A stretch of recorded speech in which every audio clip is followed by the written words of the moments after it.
ของแซ่บแล้วแต่ผู้มักครับมักไผมักมันแต่ละคนมักบ่คือกันมันก็คือความสุขที่คนเฮามีบ่ซ้ำกันนั่นล่ะครับบางคนมีความสุขที่ได้กินอาหารหรูๆแพงๆวิวหลักแสนหลักล้านแต่บางคนแค่ได้กินข้าวฝีมืออีพ่ออีแม่ได้กินข้าวน้ำทงน้ำนาแนวกินเก่าๆที่อีพ่ออีแม่พากินมันก็สุขใจแล้วครับต้นทุนวิถีชีวิตที่แตกต่างกันมันก็เฮ็ดให้คนเฮาสุขไผสุขมันว่ากันบ่ได้เฮาถูกเลี้ยงมาจากแนวกินแบบใดเฮาก็มักอันนั้นบ่แปลกหรอกครับบ่แปลกที่แนวกินบ้านเฮาสิซ่อนความทรงจำความผูกพันไว้ในนั้นกินไปคิดฮอดบ้านไปคิดพ่อสมัยแต่กี้แต่ก่อนคิดฮอดตอนออกไปหามาอยากมากินเฮาเคยผูกพันกับแนวกินอันใดไปอยู่ไกลบ่ได้กินคือเก่าเฮาก็อยากหวนคืนกลับมากินมันอีก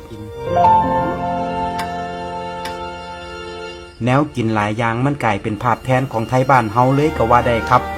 แค่เห็นข้าวเหนียวส้มตำลาบก้อยข้างทางหรือแนวกินอีสานบ้านเฮาอยู่ต่างถิ่นเฮาก็คิดฮอดบ้านแล้วแต่เชื่อบ่ครับมันบ่แซ่บสำกับมากินน้ำครอบครัวเฮาบ่เคยบอกว่าแนวกินบ้านเฮาดีกว่าไทยอื่นแค่อยากบอกว่าสำหรับเฮาแล้วแนวกินฝีมืออีพ่ออีแม่แซ่บที่สุดสำหรับเฮาเท่านั้นแม้ว่ามันอาจบ่ได้แซ่บสำหรับคนอื่นก็ตามครับเฮาผูกพันกันมาคนละอย่างกินมาคนละแบบ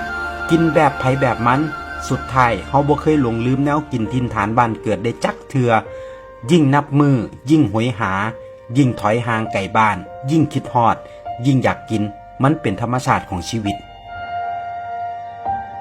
จริงๆวิธีเดิมๆของไทยบ้านเฮาอยู่ง่ายกินง่ายติดดินกินตามมีตามเกิดหาหยังพอได้กินเพิ่นก็เฮ็ดสู่ลูกสู่หลานกินแต่แนวกินหลายอย่างกว่าสิหามาได้มันเมื่อยมันก็เลยกลายเป็นความทรงจำพอเฮาได้กลับมากินก็มักสิคิดฮอดความเก่าข้าวหลังคิดฮอดคนที่เคยป้อนข้าวป้อนน้ำคิดฮอดคนที่เคยห่วมผ้าเข่าคิด